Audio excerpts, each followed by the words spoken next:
Elon Musk has actually never started anything. He bought into Tesla.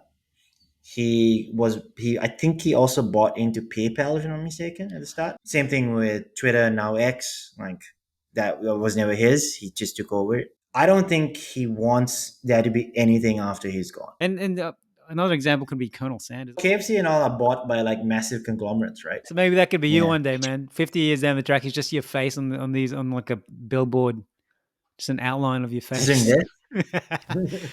Business over drinks.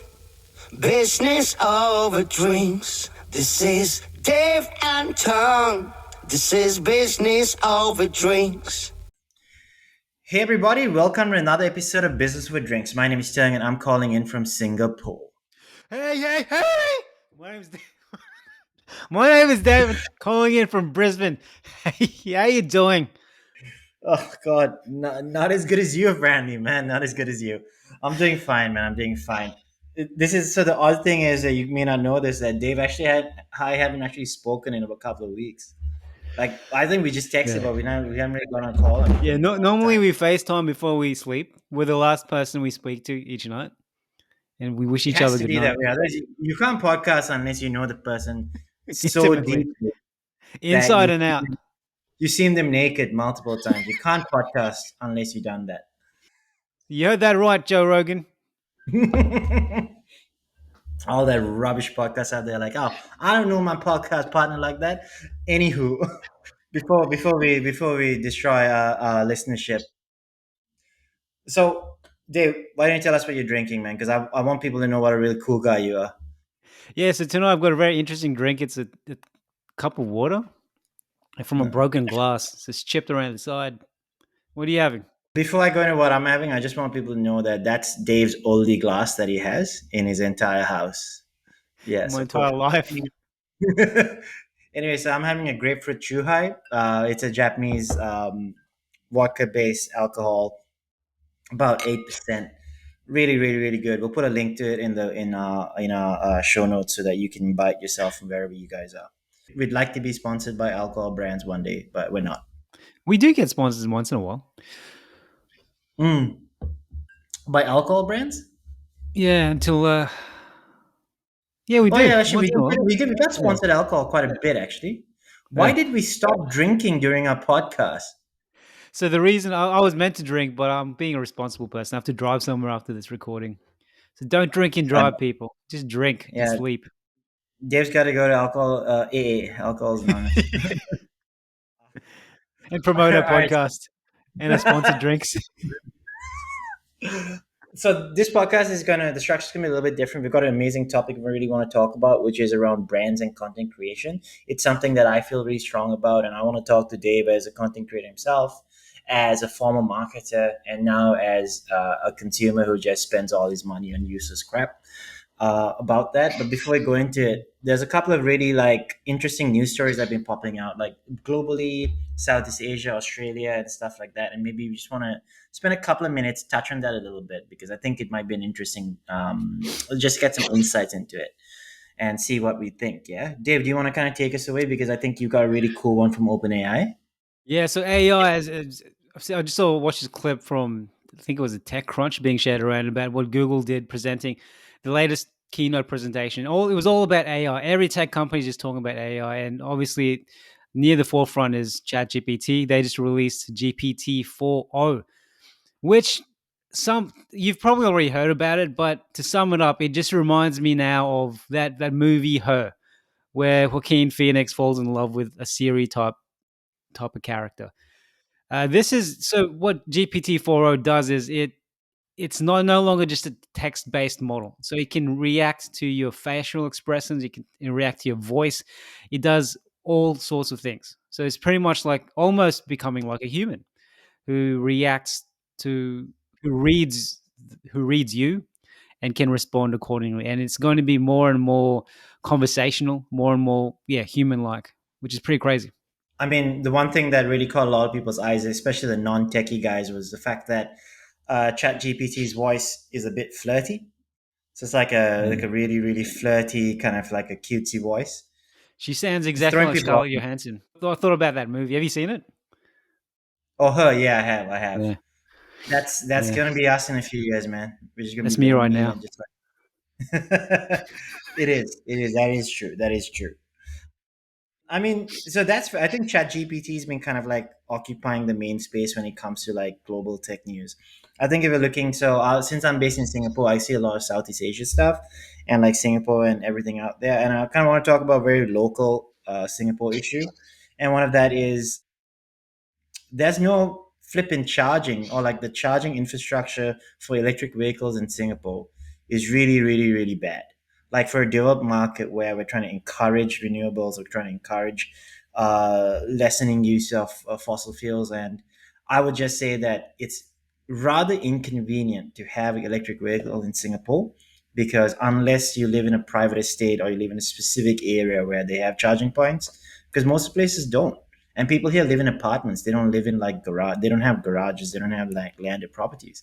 So it's really dependent on us looking at public infrastructure in order to make it happen. So it's quite a challenge, man. It's frustrating. As someone who doesn't have a car, I'm okay with it. But however, everybody else, I don't know. They So, seem a but bit everyone upset. is that like the very wealthy population of Singapore? Because who else can No, afford an electric car in Singapore, like a Tesla? well, to be fair, like I think the best-selling car in Singapore is like a BMW.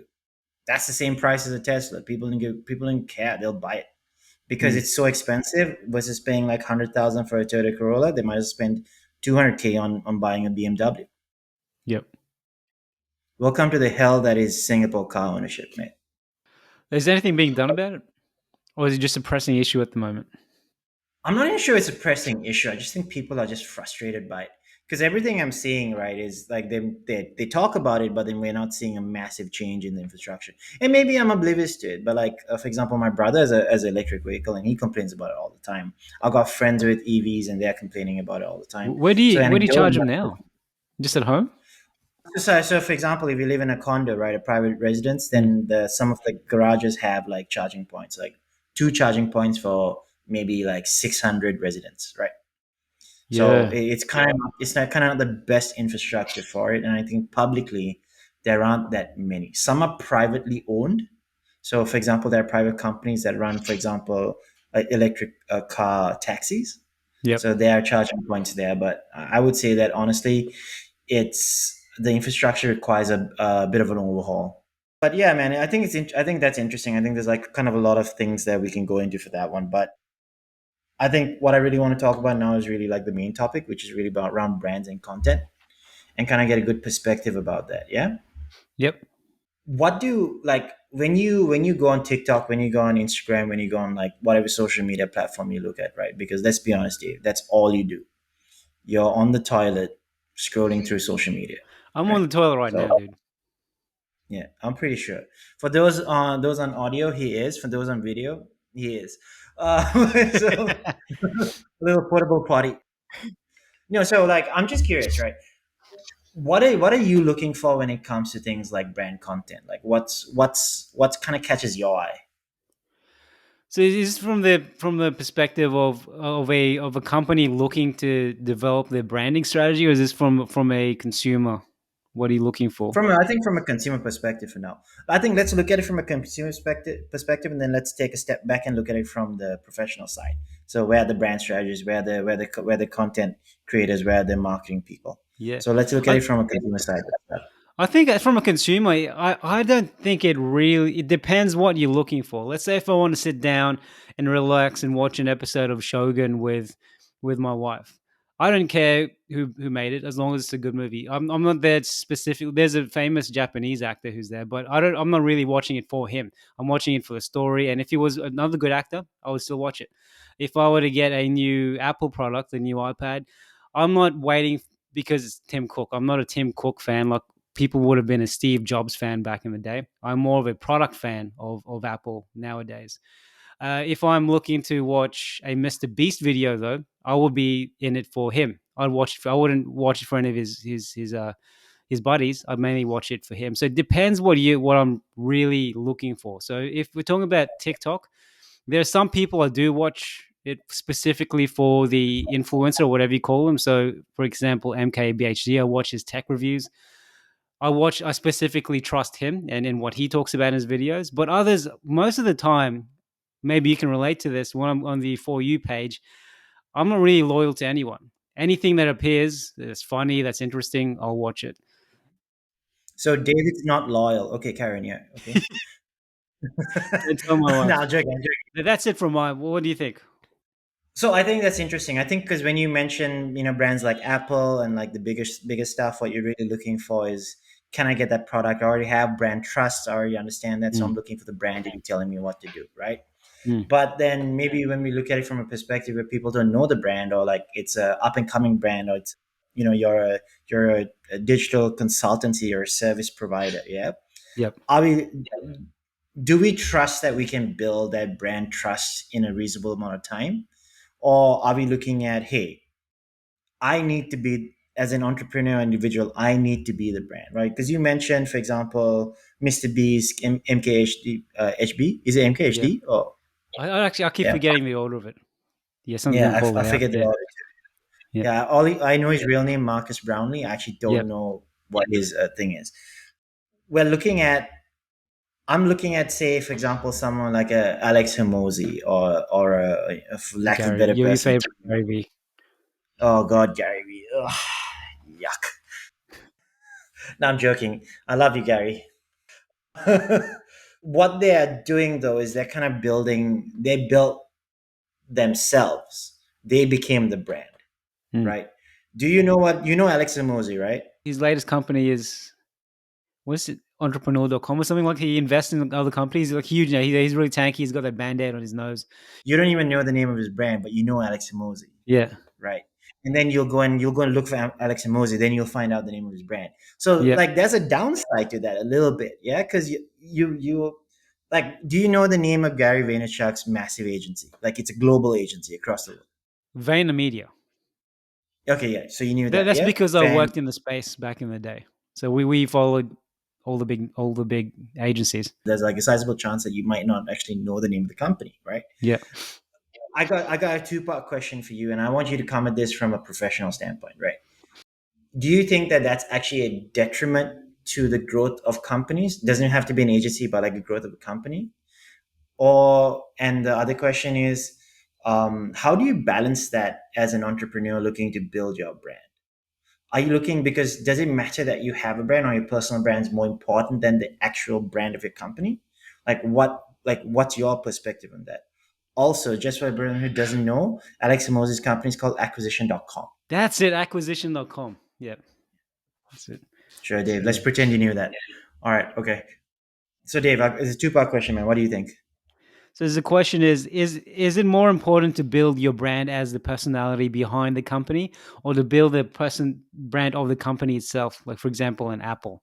I think you misheard my questions. Thanks, Dave. Yeah. No, so the first question was, right.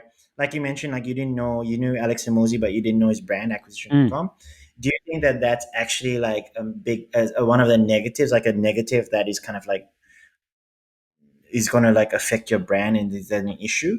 And then the second one is, does it really matter, given the fact that they're kind of related, the two questions, but does it really matter given the fact that you think that the personal brand has more importance than your company's brand, give the in case you change, in case you pivot, in case you just give it all up?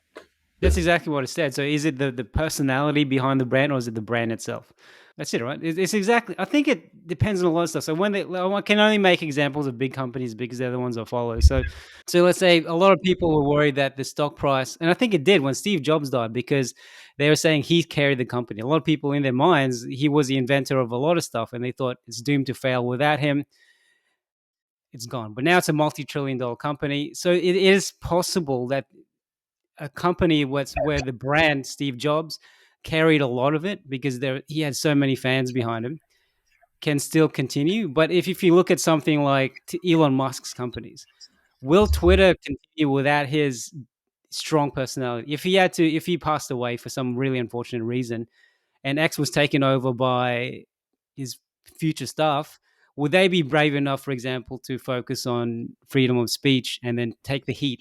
Or will it be instead a board and a company? Will it survive without Elon's strong personality? Will Mm. Tesla survive without his strong personality? And then if you look at the smaller levels, like the motivational speakers, like Tony Robbins, for example, will his company survive without him? That's a tough question. I don't think it will as I don't well. think you can, because Tony Robbins is Tony Robbins. There's nobody under or with Tony Robbins. He's got his own company, but it all depends on him, though. It all hinges on him. I don't Yeah. think it would be hard. So if you're a business thinking, should I focus on me or should I focus on my brand? I think I think it also depends on your ego and what kind of person you are. If you're a brash and you're a brave person, maybe you want it to Mhm. be about you. Maybe you don't care about legacy, right? If you're an insurance company, from a customer's perspective, I would be more concerned if it's more about the person than the actual product. If it was a comedian, if it was like a Logan Paul and he promoted Prime, I see the huge benefit in the influencer behind that. But whether will there be a legacy after Logan Paul, or does he care? So I think there's a few Mhm. questions you need to ask yourself, and you probably already know instinctively what you're going to be like, whether you even care. I think if you care more about legacy and being able to exit yourself from the company, maybe it should be less about you. But if you don't give a crap, right? If you are a person about your ego, about who you are, maybe you're just destined to be an influencer, and it doesn't matter if you should focus on yourself or Mhm. not. What do you think? That's interesting, man. Because like you brought up Tony Robbins, right? And like, Yeah. I would look at, for example, I'd look at someone like Dave Ramsey, who is so he's like a personal finance kind of guy. So he does a lot of Mm. content, writes books, he does a podcast, is really, really, really popular. Yep. But Dave Ramsey is it's his brand, but it's also like a team of people that he brings out with him. Because I Yep. think Dave Ramsey's entire goal is to bring up people with him, and so that eventually he'll just walk away, but his brand will last forever, Yep. right? Or last until everybody else dies, right? So it's interesting because I can talk from a personal perspective. I think that my brand is more important than my personal brand purely because I don't have that personality to push my personal brand forward. Mm. However, when I look at specific segments, specific sectors, especially when it comes to when I see a gap in the market of there is no key opinion leader in this topic, or there are very few, or the ones that are there are shit, right? Then I Yep. say that, okay, cool. I believe that this is where if I was in the industry, I'd step up. I'd start talking about real Yeah. stuff. Because in my industry, I'll be very honest with you, I do think there are massive gaps in the market. Like Yep. someone can step up and really talk about stuff. However, I think our industry is quite small from that perspective. Mm. And also, there are people who are professional. All they do is try and be key opinion leaders about stuff. Yep. They don't do any work. They don't do no, that's a lie. They do some work, but their majority of the time is really, can I dominate the headlines? Can I be seen on LinkedIn? Yep. Can I do all this stuff? I get it. Like it is what it is, right? I don't want to compete with these guys. I don't have the time. I don't have the energy. And also I can't make up as much bullshit as they can. Then you can still be, just judging from what you've achieved, you can still be successful without being the key opinion leader in every single topic, right? You still manage to do well. Yeah, but the thing is, I followed a separate path, right? For example, that I had over 10 years of experience under my belt before I actually like took the step to kind of do anything. Mm. So it was a case of where I could have failed, but then I kind of de-risked the aspect to fail because like I knew what I was doing. I had the experience and I was able to kind of pull it through, and I had enough of a network to at least get a couple of clients. Yep. Yeah. So I de-risked it to a certain extent. Like a lot of people who started to kind of de-risk the opportunities there. I look at it from a perspective of I think most people, especially when you're in a very very competitive, cutthroat, and fast moving industry that's not like mine. Because my industry is cutthroat as hell, but no one moves fast here. So Mm. like when you're in a really really really fast moving industry, kind of being a key opinion leader and kind of being like a content creator and a brand ambassador or like a brand yourself has its merits, has a lot of merits. I Mm. I just struggle to weigh the pros and cons effectively. Like Is it good to be your own? It's like I am bigger than the brand, or is it good to be like, hey, I'm gonna be the face of the brand, but the brand takes precedence in everything that we do, right? Mm. And that's kind of like that conversation, which I don't have a perfect answer for it. I think some people can do it well. I'll give two examples of two clients. I have one client, I have one private client who works in the health space, and she Mhm. named her company after her name. And a lot of her clients now, patients now look for her specifically, which she doesn't want. She wants, because she has an amazing team and she wants people to start to look for the team. So now we're working together to change that. But because she built her brand up first, it's now a challenge for her to depart from that brand because everyone is kind of looking for her. So that's one issue. But then another person, we've had a guest on this podcast, Dundee from Dundee's Boxing and Fitness. He's got that boxing spirit. It's all about him, like, how good he is and stuff like that. But he's managed to create a franchise out of it. Even if his personal brand is really strong, people still come to the gym not expecting to see him. So there's still a way to market yourself and create a business where you're the leader of the brand, you're the leader of the company, and even if you're not there to speak to the customers yourself, it can still work. I think there's still ways around it, though. There are still some challenges behind it, though. Dundee's interesting, man. Dundee's a little different as well. Yeah, very unique. Like he's got because it's a passion based thing for him, right? So he kind of lives and breathes that. And I Yeah, think a lot of people, at least a lot of people, entrepreneurs and people that I've met, right? Maybe they don't live and breathe it as much as I think Dundee does. mm. Yeah, so it's tough. It's that balancing act that I kind of struggle with. So like, how do we identify that?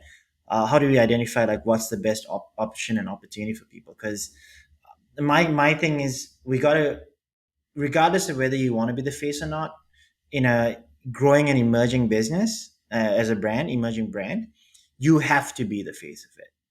You cannot hide from that. You cannot say, oh, other people are going to do it, because I'm not going to trust a small brand or a company that doesn't have any sort of footprint or any sort of past that I can call out to with something that is expensive, something that is maybe quite critical to me.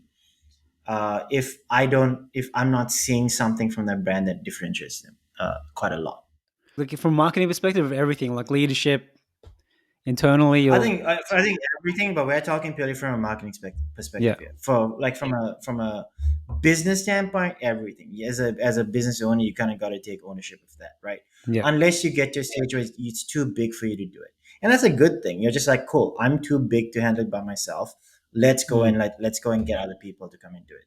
I think that's fine. I also think that's kind of a really good touch point where I say, okay, cool. Now here that's when we can start dividing and like start delegating roles when it comes to marketing, when it comes to Yeah, being the face of the brand a little bit. And I mean, we have clients in that stage where we're literally helping them create brand like KOLs within the company, outside mm. of the co-founders, outside of the owners, What's right? it? What do you say? Because they KOL? a key opinion leader. Yeah, So it's interesting, man. Like we're looking at, it's a life cycle of a business that most people don't know and don't particularly care about. yeah, It's like from the stage of I'm a one man. Like if I go, the company dies. I still think I'm at that stage, even though I've been in business for 7 years. If I go, I think the company dies. yeah. I don't have a plan in place. If I die, everything dies with me, right? Even Um, huge companies, like let's say Warren Buffett's very old now. People can say, I would love to see people predicting the stock price would crash of Berkshire Hathaway because he is pretty much Berkshire Hathaway, and there have been no oh yeah, yeah. public notifications of succession. So yeah, it's very interesting. Well, that's big. Yeah, That's the indication, right? Where that yeah, that's probably not going to be a successor, because he don't yeah, give a shit. Actually, I don't know. I'm guessing. I really don't yeah. know. I But mean, when you brought up Elon, right? I know that Elon doesn't give a shit. E- Elon is kind of like that perfect thing where when he goes, he doesn't care. I don't think he loves his brands. Elon Musk has actually never started anything. He bought into Tesla, He I think he also bought into PayPal, if I'm not mistaken, at the start. Yeah, He was one of the co. he started X and then he merged with PayPal with was it Peter Thiel? Yes, He started X with his brother. Peter Thiel. Peter Thiel. Yeah, yeah. Yeah. They were the PayPal mafia. Yeah. No, so like for example, right? And then we have that, and then we have, but X wasn't doing well. X wasn't winning. PayPal was. So they kind of like absorbed each other, and then he became that. And then same thing with Twitter, now X. Like that was never his. He just took over it. I don't think he wants there to be anything after he's gone. Like he's one of the few people. I actually don't have a problem with Elon, but like he's not a longevity. He's not like someone who's trying to create a brand that'll last forever. Hmm. Like that's just my perspective, though. I don't have a perspective. But yeah, I've heard one that interesting before. thing about Steve Jobs is that he was really focused on team building. So I think he did focus on making sure Apple lived forever. And we'll just see. I mean, there's a lot of fruits now, but we'll see what happens after Tim Cook. But he really focused on team building. And another example could be Colonel Sanders. I don't know. Was he big when KFC was, or was it big after him? Man, I have no idea. I don't know the history of KFC at all. But it's still going well. I don't know if he was big back in the day. No idea. Well, KFC and all are bought by like massive conglomerates, right? Yeah. McDonald's. Yeah, there's no longer like Colonel Sanders like kind of doing stuff. There's like that person doesn't exist. It's now just a Yeah. massive He's just conglomerate big. just running. So maybe that could be you Yeah. one day, man. 50 years down the track, it's just your face on like a billboard, just an outline of your Just doing face. this. But another example is our podcast. Like our podcast wouldn't exist without us. Like there's no legacy, but we're not a big podcast, so Yeah, I wasn't using us as an example, man. Like we'll be the greatest part, dude. We're gonna be the Joe Rogan of a really specific tiny niche. Because podcast run by a Chinese guy and a Filipino guy aged between 38 and 39. we're the number one. The number. You're number one in that category, mate. We are. All right, man. We should stop this podcast before we say more crazy stuff. Uh, Dave, do you want to take us out? So guys, we'll share everything in the show notes. We'll Hmm. kind of we'll put more coherent points in there because I think at some point we were just saying stuff. So we'll put some coherent points in there for you guys who are interested in listening more about that. And as always, like feel free to reach out to us if you have any questions, anything you want to clarify. We're more than happy to. Yep. And like Dave, and you want to subscribe take to us us. All channels. Follow us everywhere. Follow us in real life. Follow Tong in real life. Don't follow me. You'll find his address if you looked hard enough. That's it from us. See you next time. All right. Thanks, everybody.